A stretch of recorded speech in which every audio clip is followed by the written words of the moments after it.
Good evening, everyone. My name is Benjamin, and today what I'm going to be doing is actually doing a post-election review. Sometimes I call this type of thing a post-mortem. Basically, looking at what I got right, what I got wrong, how I can improve in the future with my predictions, and any evaluations that I may need to make. And this is a process I do in order to make this channel's content better, in order to make the quality of the predictions and forecasts better, and to try and do the best that I can in order to actually provide quality information rather than just hot takes and ridiculous biased predictions, basically. And I'm going to talk about the key states in this election, it seems. And actually, there were rumors about that one. I'm going to put them all into kind of the lean category just for the sake of making it easier to talk about them. That way the difference between the shading is actually noticeable. And of all of these, the only two I got wrong, it's looking like, is going to be Nebraska's second and Georgia. Everything else, it's very much on pace to be correct. And with Nebraska's second, I probably could have seen that one coming. But my take on that was I was trusting my model and the margins it was spitting out for the most part, and I decided to stick with my with that on that. I didn't really see a lot of split ticket voting. I thought that Bacon was going to win that seat, and it turns out he did, but I didn't see a lot of split ticket voting going on, so I figured the Republican would win. Trump's probably going to win that district as well, even if it's very narrow. I guess I should also include Iowa and Ohio, because there were people who actually thought those might go blue. But the one conclusion I've come to regarding Iowa is that if a pollster, even if the average shows that Selzer is an outlier in Iowa, if your poll disagrees with Selzer, you are the outlier, no matter what the average or the aggregate says.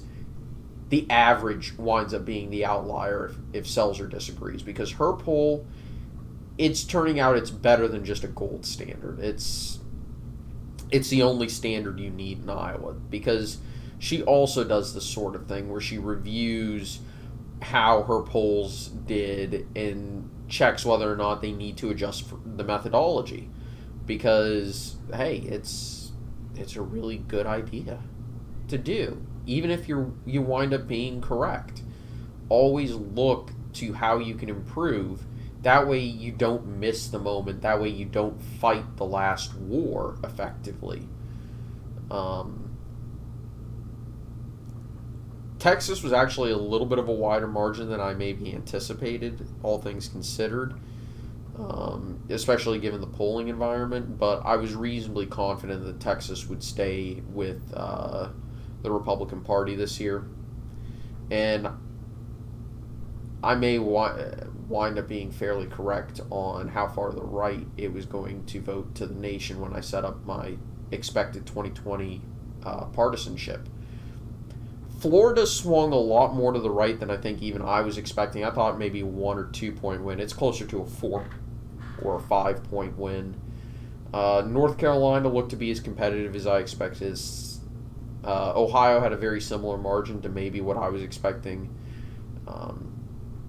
Wisconsin, Michigan, Pennsylvania are all really interesting states to look at, and those states, I think, in a more normal election, I think a reasonable handicapper would at the very least put him as a toss-up, maybe even tilt or lean red. especially in a 50-50 election, basically where both candidates are polling roughly equally within, say, 1% or so of each other. Minnesota, I think maybe third-party candidates in 16 hurt the Democrats a lot more than was expected. And Minnesota maybe isn't trending as red as, say, the rest of the Rust Belt.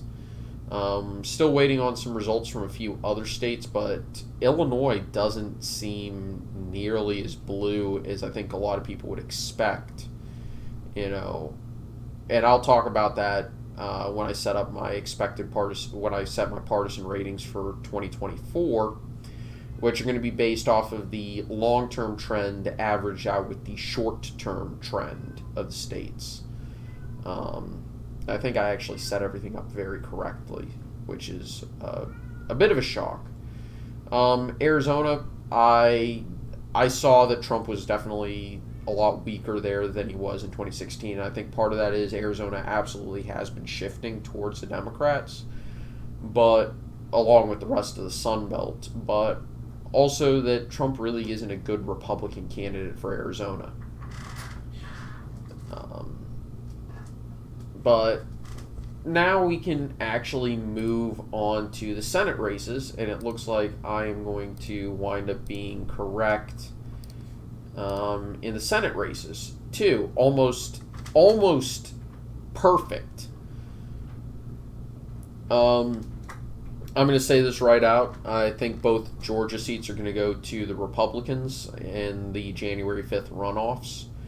And the main reason for that is Republicans are going to be hyper motivated to turn out for that one, especially after losing it in the presidential race. But also, Democrats really aren't going to be able to turn out for a runoff. Historically, it's just not been a thing that Democrats do. It's a double-barrel race, so I don't really see it producing a split result where there's one Democrat, one Republican. So it's one or the other, and all the fundamentals and historical trends indicate that this particular runoff is going to go to the Republicans. After all, Perdue was actually beating Ossoff, and all the Republicans combined beat all the Democrats combined in the special election. So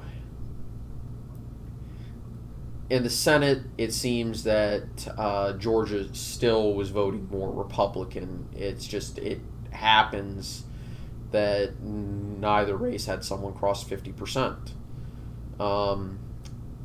The only race it looks like I'm going to get wrong is Maine, and I did not expect Suzanne Collins to hold that seat.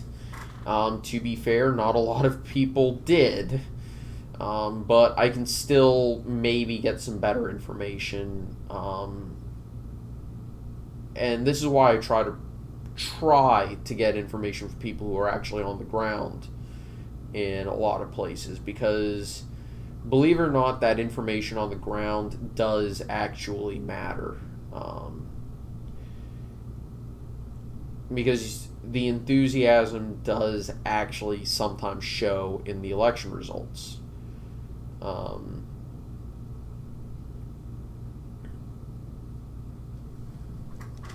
And in the governor's races, well, I was flawless, which, to be fair, I think most other people were. I think, oopsies, sorry, made a mistake there. I was flawless. I remember I called North Carolina for the Democrats. I kind of just forgot to mark it off here. I'm just so used to North Carolina being red that I forgot that their incumbent governor who got reelected is a Democrat. But yeah, no, to be fair, I think most people had this result. Maybe a few had something different, but yeah, no, this was to be expected, in my opinion.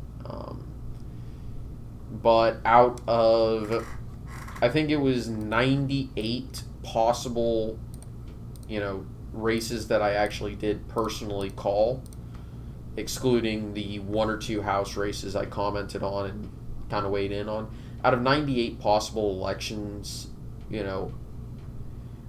I got 95 correct.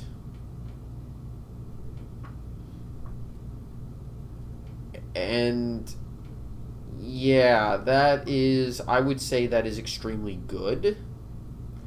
And I would say that is certainly, I would say I actually did all this correctly. Anyway, I'm going to be ending this here. In terms of improvement, I'm going to do some very minor tweaks, but this year was a particularly unique year, so I don't want to make too many major changes to methodology or how I go about thinking about something, simply because I don't know if that'd be overreacting to this year or um, adjusting too much based off of one cycle. But anyway, likes, comments, subscriptions, they always do help, and I greatly appreciate them. I'd love to see if I could hit 600 subscribers before the end of the month, and we're very close to that. I think we're only like 23 away or something like that. 23 or 22.